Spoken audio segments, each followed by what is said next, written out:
Assalamualaikum warahmatullahi wabarakatuh. Anak-anak kelas 3 yang sholih dan sholihah, gimana kabar kalian hari ini?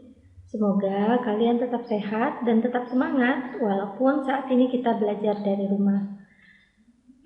Anak-anak, seperti biasa, sebelum kita mulai pelajaran, marilah kita awali dengan membaca basmalah. Bismillahirrahmanirrahim. Baik anak-anak, semoga dengan mengucapkan basmalah, ilmu yang kita dapatkan hari ini menjadi berkah buat kita, bermanfaat di dunia dan akhirat, dan semoga kita dimudahkan dalam memahami ilmu yang kita pelajari hari ini. Baik anak-anak, kita masih di tema yang pertama, tema ke-1, dan kita masuk di subtema yang keempat, dan hari ini kita akan mempelajari pembelajaran yang ketiga dan yang keempat. Baik, kita masuk pada pembelajaran yang ketiga. Sebelumnya, kita sudah mempelajari tentang perkembangbiakan pada tumbuhan. Kalian tentu masih ingat ya, bahwa tumbuhan itu berkembang biak, ada yang dengan menggunakan biji, ada yang menggunakan tunas, dan ada yang menggunakan spora. Dan kita sudah pelajari di pembelajaran yang pertama dan yang kedua. Nah, untuk pembelajaran yang ketiga, mari kita perhatikan. Nah, perkembangbiakan pada tumbuhan itu terdiri dari dua cara. Yang pertama adalah dengan generatif dan yang kedua adalah dengan vegetatif. Jadi, perkembangbiakan tumbuhan itu dilakukan dengan dua cara, yaitu dengan generatif dan vegetatif. Apa sih arti dari generatif? Iya, coba kalian perhatikan. Perkembangbiakan generatif atau disebut juga dengan perkembangbiakan melalui proses perkawinan. Sehingga dalam proses perkawinan ini melibatkan dua jenis kelamin ataupun dua jenis bagian pada tumbuhan ataupun pada bunga. Nah, coba kita lihat, kita perhatikan pada bunga. Pada bunga di sini kita perhatikan pada bagian-bagiannya. Kita mulai dari dasar. Yang pertama itu adalah bagian bawah. Ini adalah bagian tangkai bunga. Kemudian di atasnya, agak ke atasnya itu terdapat yang namanya dasar bunga. Selanjutnya, di atas bagian dalam bunga itu terdapat yang namanya bakal biji. Lalu di bagian luar dari bunga itu ada yang disebut dengan kelopak bunga.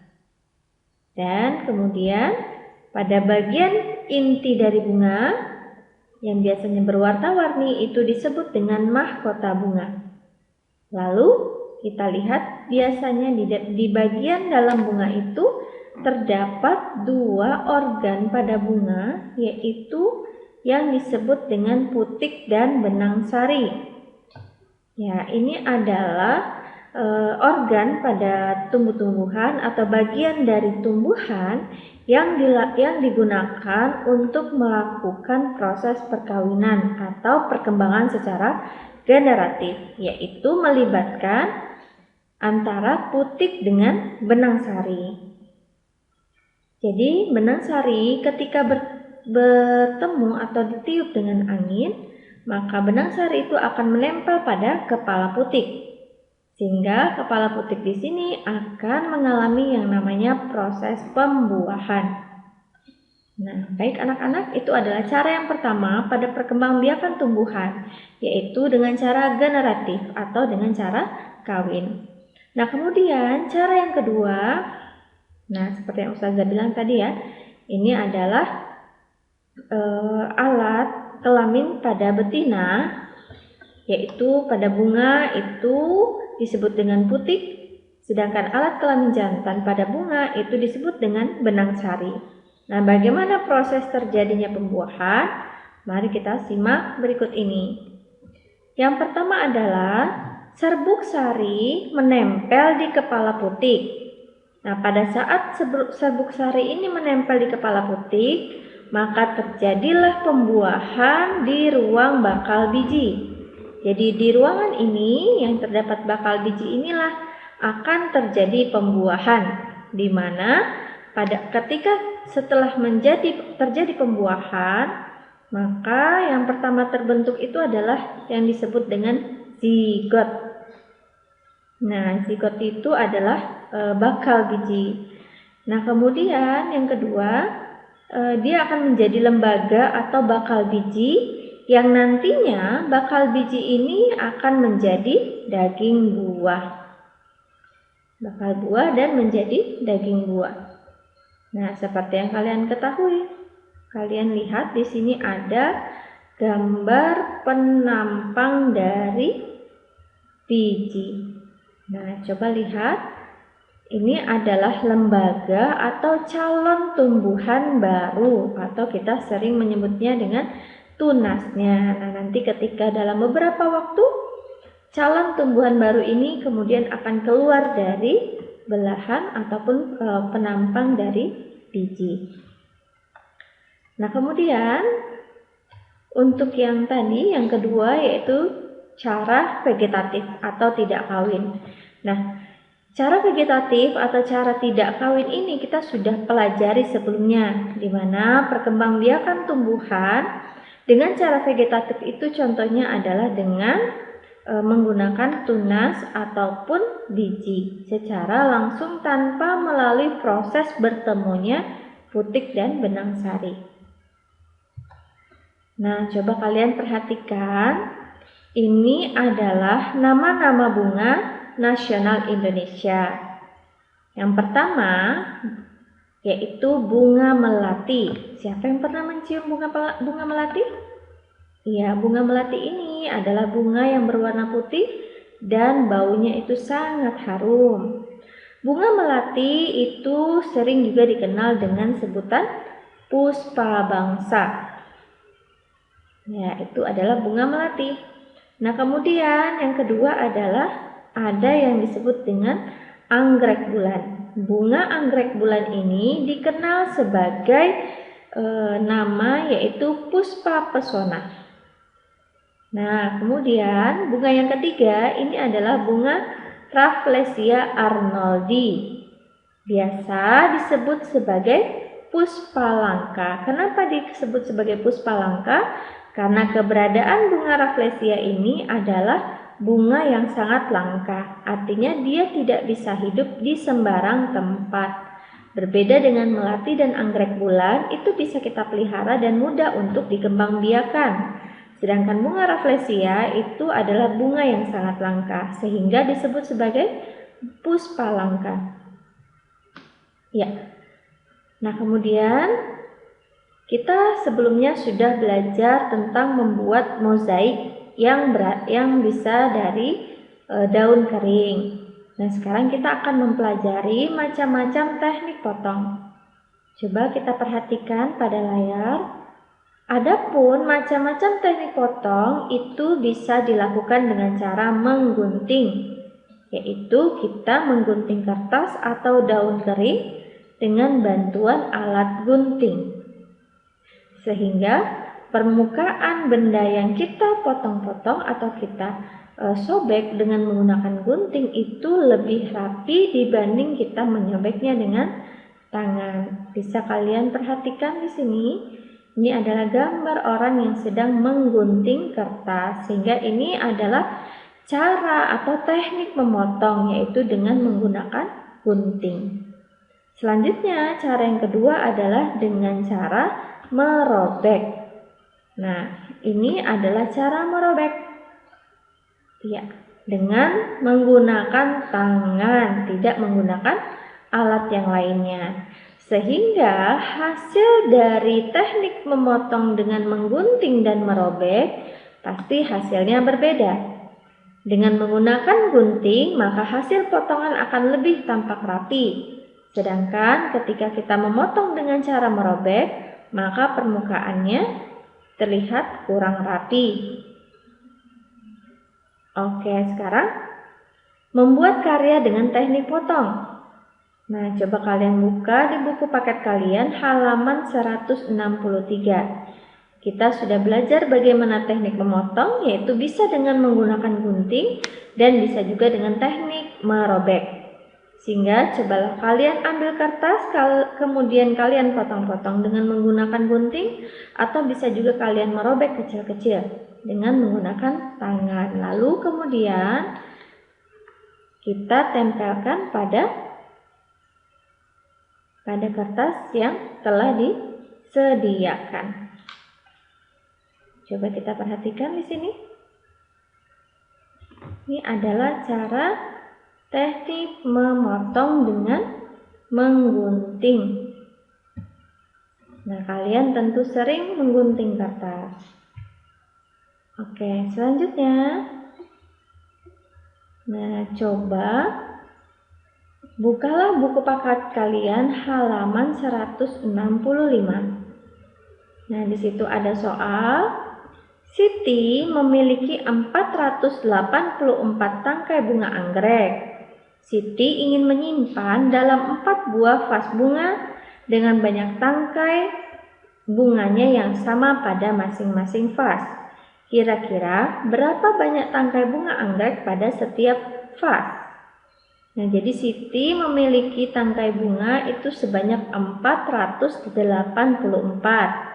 Nah, kemudian Siti ingin menyimpan 484 tangkai bunga ini ke dalam 4 buah vas. Kira-kira berapa banyak bunga yang ada di setiap vas bunga? Nah, ini adalah soal ataupun pertanyaan tentang pembagian. Nah, sebelumnya di pembelajaran yang pertama dan yang kedua kita sudah menggunakan cara atau teknik dalam pembagian, yaitu dengan teknik pistol. Nah, bagaimana caranya? Coba perhatikan langkah berikut ini. Kita tuliskan dulu bilangan 484. Kemudian dibagi 4. Seperti biasa, kita harus mengambil angka yang pertama terlebih dahulu, yaitu angka yang keempat. Nah, ini adalah keterangan 484 ini adalah bilangan yang dibagi, sedangkan angka 4 itu adalah pembaginya. Oke, sekarang kita ambil bilangan yang pertama, yaitu angka 4. 4 dibagi dengan 4 hasilnya adalah 1. Nah, kita kembalikan. 1 dikali 4 sama dengan 4. Ya. Ketika sudah seperti ini, maka kita tarik garis lurus untuk dikurangi. 4 dikurang 4 itu hasilnya 0. Sehingga angka 8 dengan 4 itu kita turunkan ke bawah. Nah, sama seperti cara yang pertama, kita ambil angka yang pertama pada bilangan 84, yaitu 8 dibagi 4 itu sama dengan, ada yang tahu? Iya, 8 dibagi 4 itu sama dengan 2. Nah, setelah seperti ini, kemudian kita kembalikan. 2 dikalikan 4 itu sama dengan 8. Ya. Lalu seperti biasa, kita tarik garis lurus untuk mengurangi bilangan 84 dan perkalian 2 dengan 4, yaitu 8. Sehingga 8 kurang 8 itu hasilnya 0. Jadi angka 4 yang ada di belakang itu tinggal turun ke bawah. Sama seperti cara yang pertama dan yang kedua, angka 4 ini kemudian kita bagi dengan 4. Sehingga kita dapatkan 4 dibagi 4 sama dengan 1. Ya, seperti biasa kita kembalikan. 1 dikali 4 sama dengan 4, sehingga hasil akhirnya adalah 0 ataupun habis. pembaginya. 4 kurang 4 sama dengan 0. Jadi kira-kira berapa banyak tangkai bunga anggrek pada setiap vas bunga? Jawabannya adalah 121. Jadi banyak tangkai bunga anggrek pada vas bunga adalah 121. Ya, mudah bukan? Nanti silakan mengerjakan tugas yang ada di buku paket kalian. Nah, hari ini juga kita akan mempelajari tentang perkembangbiakan tumbuhan, yaitu dengan menggunakan umbi. Nah, perkembangbiakan tumbuhan itu juga dapat dilakukan dengan umbi. Adapun jenis-jenis umbi yang bisa kita dapatkan di sekitar kita adalah ada yang disebut dengan umbi batang. Kemudian ada juga yang disebut dengan umbi lapis, dan yang ketiga adalah umbi akar. Nah, untuk umbi batang itu biasa kita dapati pada kentang dan ubi jalar. Contoh tanaman yang berkembang biak dengan umbi batang. Ya, jadi ketika kita ingin menanam kentang ataupun ubi jalar, maka kita bisa menggunakan pada umbi batangnya untuk ditanam. Dan yang kedua, bawang dan bunga bakung itu berkembang biak dengan umbi lapis. Nah, kalian pernah mengupas bawang? Kita lihat pada bawang itu umbi ataupun bagian-bagian satu dengan yang lainnya itu berlapis-lapis. Nah, selanjutnya, sedangkan wortel dan singkong ini berkembang biak dengan menggunakan umbi akar. Jadi, pada umbi akar itu terdapat pada tanaman wortel dan singkong. Ya. Nah, silakan kita buka di buku paket halaman 168. Pada umbi batang, umbi akar dan umbi lapis itu terdapat persamaan dan perbedaan. Nah, untuk persamaannya terlebih dahulu. Mari kita baca sama-sama. Umbi akar dan umbi batang serta umbi lapis ini adalah memiliki persamaan, yaitu sama dalam hal tempat tumbuhan menyimpan cadangan makanan atau air. Nah, bila kita lihat pada umbi batang itu menyimpan cadangan makanan pada bagian batang. Sedangkan umbi akar itu menyimpan cadangan makanan di bagian akar. Dan seperti namanya, umbi lapis itu juga menyimpan makanan di bagian daun pada tumbuhan. Nah, kemudian persamaan antara umbi batang dan umbi akar serta umbi lapis itu terdapat pada cara perkembangbiakannya, yaitu dengan cara vegetatif alami. Yaitu caranya dengan menggunakan tunas ataupun umbi pada akar, batang, dan pada umbi lapis. Nah, untuk perbedaannya, kalau umbi batang itu tempat menyimpan makanannya berupa karbohidrat. Sedangkan umbi akar, tanamannya menyimpan cadangan makanan juga berupa karbohidrat. Sama seperti umbi lapis, tanaman cadangan makanan itu berupa air.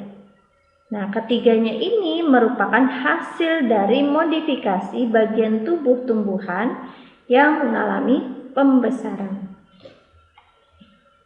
Nah, kemudian pada umbi batang ini memungkinkan tubuhnya itu terdapat tunas atau dia tumbuh dengan menggunakan tunas. Sedangkan umbi akar ini tidak memungkinkan tumbuhnya tunas.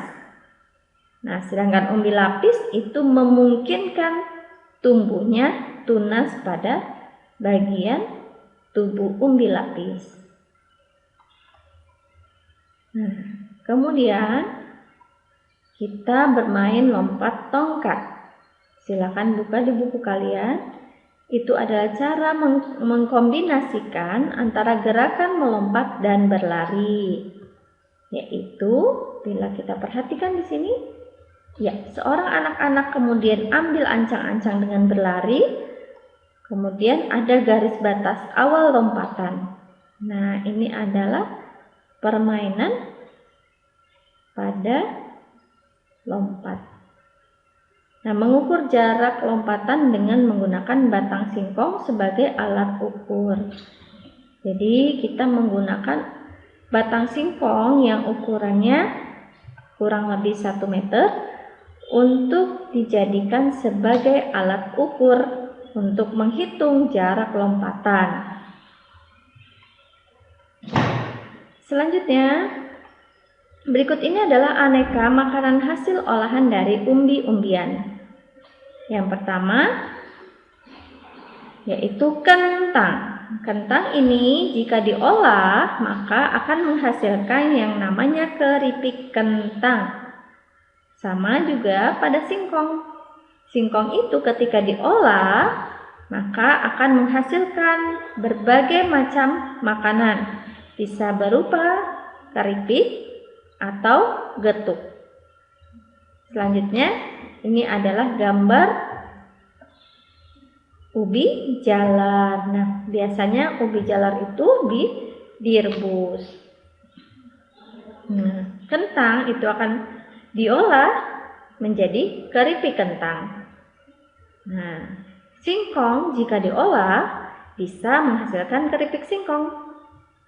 Selanjutnya, ubi rebus. Jadi ubi jalar itu bisa menghasilkan olahan berupa ubi rebus. Nah, kalian harus makan makanan yang sehat, yaitu salah satunya dengan mengolah umbi-umbian menjadi aneka makanan. Kenapa? Karena memiliki karbohidrat yang sangat tinggi. Nah, anak-anak, seperti pembelajaran yang sebelumnya, kita dijelaskan bahwa setiap orang itu memiliki perbedaan dalam hal makanan kesukaan, sehingga kita harus saling menghargai dan menghormati pendapat yang berbeda tersebut. Misal di antara kalian ada yang lebih suka makan keripik kentang, ada juga yang lebih suka makan keripik singkong, ataupun ada yang suka makan ubi rebus. Sehingga setiap orang itu memiliki perbedaan dalam hal makanan kesukaan. Sehingga sikap yang harus kita lakukan adalah saling menghargai dan menghormati perbedaan satu dengan yang lainnya. Nah, ini adalah gambar getuk. Ada yang pernah makan getuk? Bagi kalian yang sukunya Jawa mungkin pernah makan getuk. Kenapa? Karena getuk ini biasanya makanan khas dari daerah Jawa. Nah, getuk itu adalah makanan yang berasal dari singkong. Bagaimana cara membuatnya? Ya, biasanya getuk ini diparut terlebih dahulu, kemudian dikukus.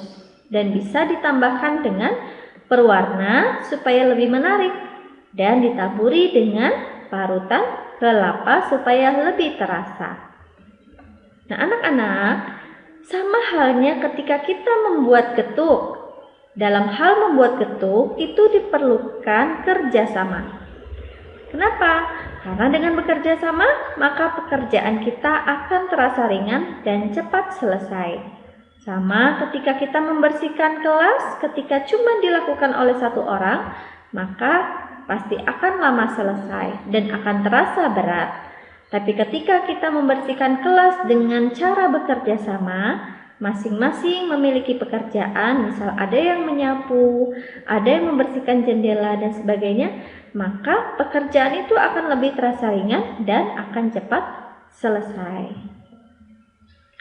Baik anak-anak, cukup sekian pembelajaran kita hari ini. Kita sudah mempelajari tentang perkembangbiakan pada tumbuhan. Yang pertama yaitu secara generatif, artinya menggunakan kelamin ataupun pada bunga kita sering sebut dengan putik dan benang sari. Benang sari sebagai alat kelamin jantan, sedangkan putik itu disebut sebagai alat kelamin betinanya. Sehingga ketika benang sari menempel pada putik, maka terjadilah yang namanya pembuahan.